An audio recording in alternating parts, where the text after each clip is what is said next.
Bismillahirrahmanirrahim. Assalamualaikum warahmatullahi wabarakatuh. Perkenalkan, nama saya Puji Purnamasari dengan NIM 2014010100. Baiklah, saya di sini dari jurusan Pendidikan Agama Islam PAIC dengan dosen pengampu saya yaitu Wahyu Liliuzan SEMPD. Baiklah, pada kesempatan video kali ini saya akan membahas materi kelompok kami dari kelompok 9 yang pembahasannya adalah tentang administrasi sarana dan prasarana pendidikan. Di sini saya akan membahas yang pertama, pengelolaan sarana dan prasarana pendidikan. Yang kedua, pemeliharaan sarana dan prasarana pendidikan. Yang pertama, pengertian pengelolaan sarana dan prasarana pendidikan. Sarana pendidikan adalah peralatan dan perlengkapan yang secara langsung dipergunakan dan menunjang proses pendidikan, khususnya proses belajar dan mengajar. Prasarana pendidikan adalah fasilitas yang secara tidak langsung menunjang jalannya proses pendidikan atau pengajaran.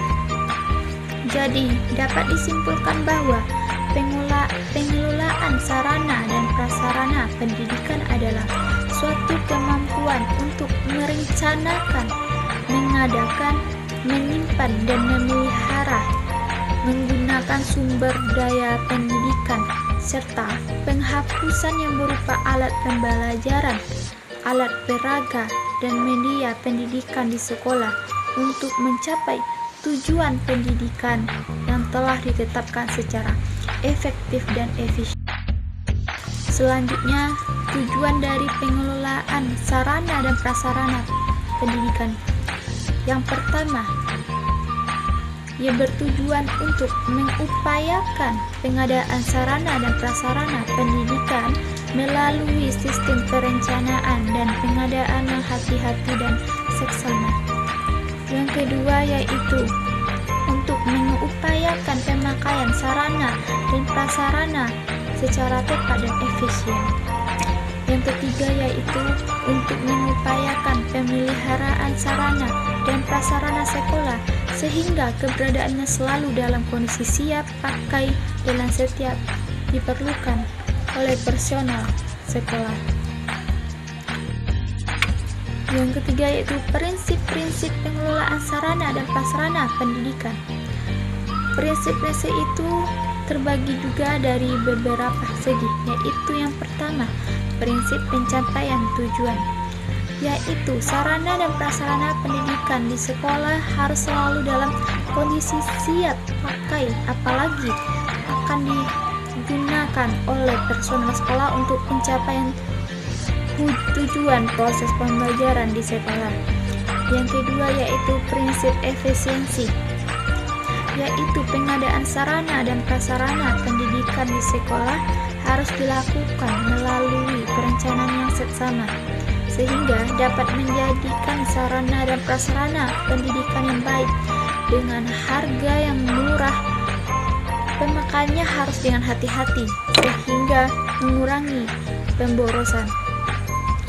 Yang ketiga, prinsip administratif, yaitu pengelolaan sarana dan prasarana pendidikan di sekolah harus selalu memperhatikan undang-undang, peraturan, instruksi, dan petunjuk teknis yang diberlakukan oleh pihak yang berwenang.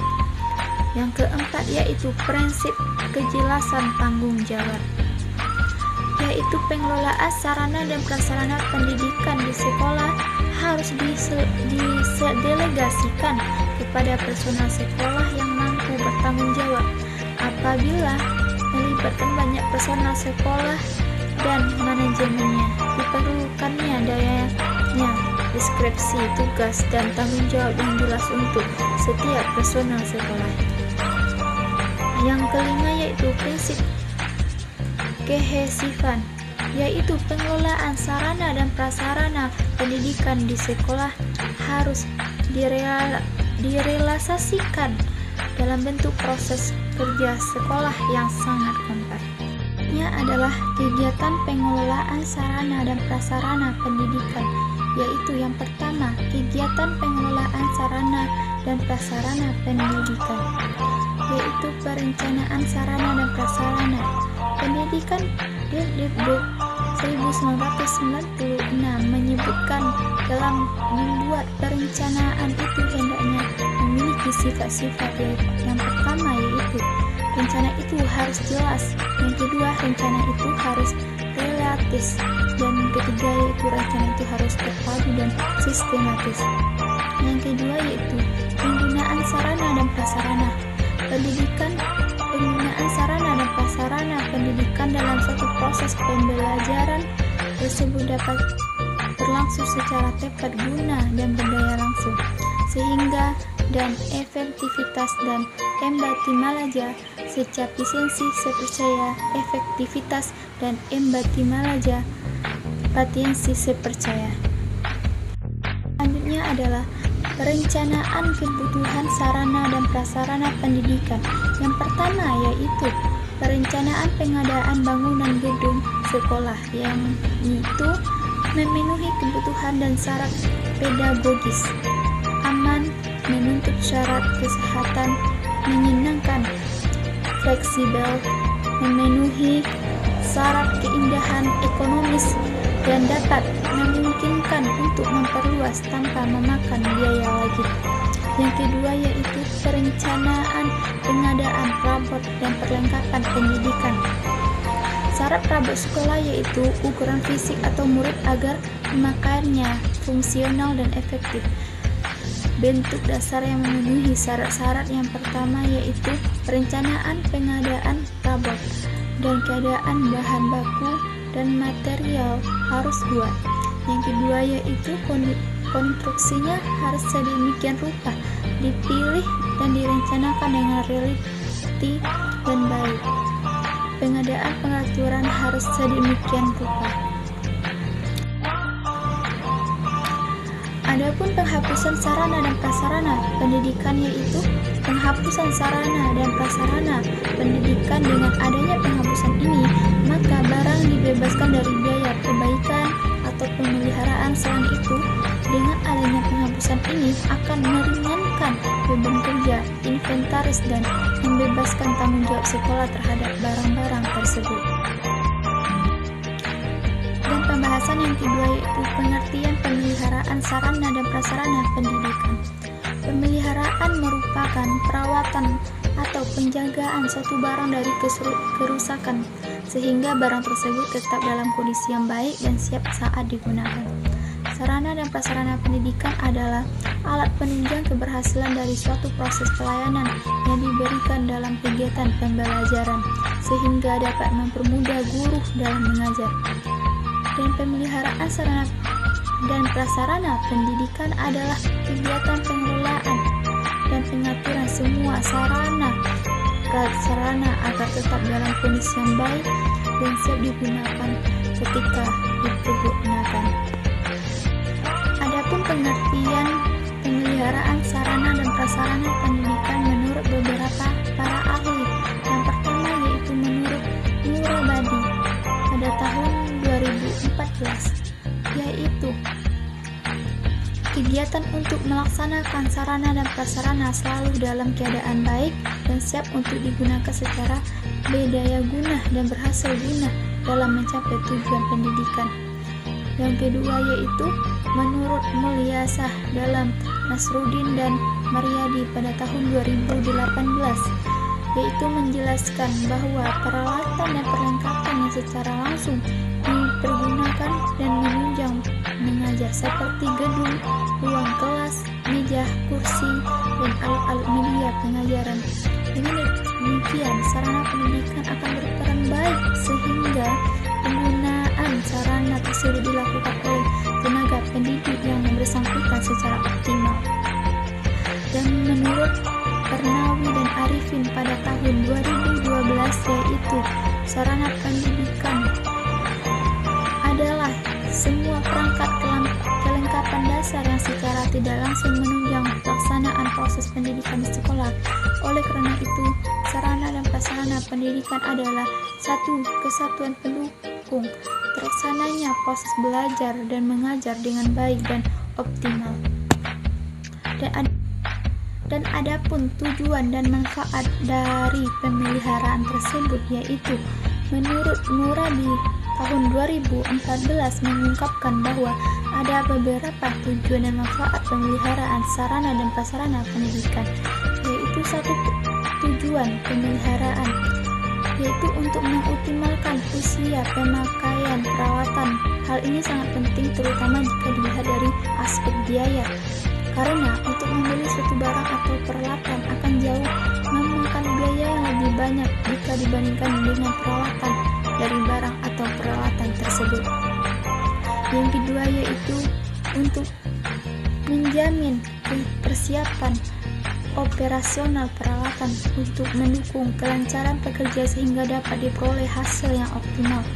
Yang ketiga yaitu untuk menjamin ketersediaan peralatan yang diperlukan melalui pengecekan secara rutin. Dan keempat yaitu untuk menjamin keselamatan orang atau siswa yang menggunakan alat tersebut. Dan manfaat dari pemeliharaan tersebut yaitu yang pertama, jika peralatan terpelihara dengan baik, maka pada umumnya barang atau peralatan akan tetap bagus, yang berarti tidak perlu adanya pengadaan barang dalam waktu yang singkat. Yang kedua yaitu pemeliharaan yang baik mengakibatkan jarang terjadinya kerusakan pada barang, yang berarti dapat meminimalisir biaya perbaikan. Yang ketiga yaitu dengan adanya pemeliharaan yang baik, maka akan lebih terkontrol sehingga menghindar dari kehilangannya. Dan yang keempat yaitu dengan adanya pemeliharaan yang baik, maka enak dilihat dan juga dipandang. Dan kelima yaitu pemeliharaan yang baik memberikan hasil pekerja yang baik. Dan selanjutnya yaitu macam-macam perkembangan pekerjaan. Menurut Murabadi pada tahun 2014 mengungkapkan terdapat 4 macam peralatan sarana dan prasarana sekolah, yaitu yang pertama yaitu perawatan terus menerus atau teratur dan rutin, memberikan saluran drainase dari sampah atau kotoran, membersihkan terhadap kaca, jendela, kursi, meja, lemari, dan lain-lainnya. Yang kedua yaitu perawatan secara berkala, perbaikan atau pencegahan kusan-kusan pintu, tembok, dan komponen bangunan lainnya untuk terlihat kotor. Perbaikan genteng rusak pecah yang menyebabkan kebocoran. Yang ketiga yaitu perawatan darurat, dilaksanakan terhadap kerusakan yang tidak terduga sebelumnya dan dapat merugikan apabila tidak diantisipasi secepatnya. Dilaksanakan eswakelola, harus segera dilakukan perbaikan permanen. Dan yang keempat yaitu perawatan preventif, yaitu menyusun program perencanaan preventif di sekolah, membentuk tim pelaksanaan perawatan preventif sekolah yang terdiri dari kepala sekolah, wakil kepala sekolah, kepala tata usaha, DPS atau komite sekolah. Dan selanjutnya yaitu bentuk-bentuk pemeliharaan sarana dan prasarana pendidikan. Menurut Martin dan Fuad pada tahun 2016 yaitu yang pertama pemeliharaan berdasarkan ukuran waktu, yang kedua pemeliharaan berdasarkan umur penggunaan barang, yang ketiga yaitu pemeliharaan berdasarkan penggunaan, dan empat yaitu pemeliharaan berdasarkan kondisi barang. Itulah pembahasan yang telah saya bahas. Semoga bermanfaat bagi semuanya yang telah mendengar maupun melihat dari video saya kali ini. Jika ada salah, saya mohon maaf. Wabillahi taufiq wal hidayah. Wassalamualaikum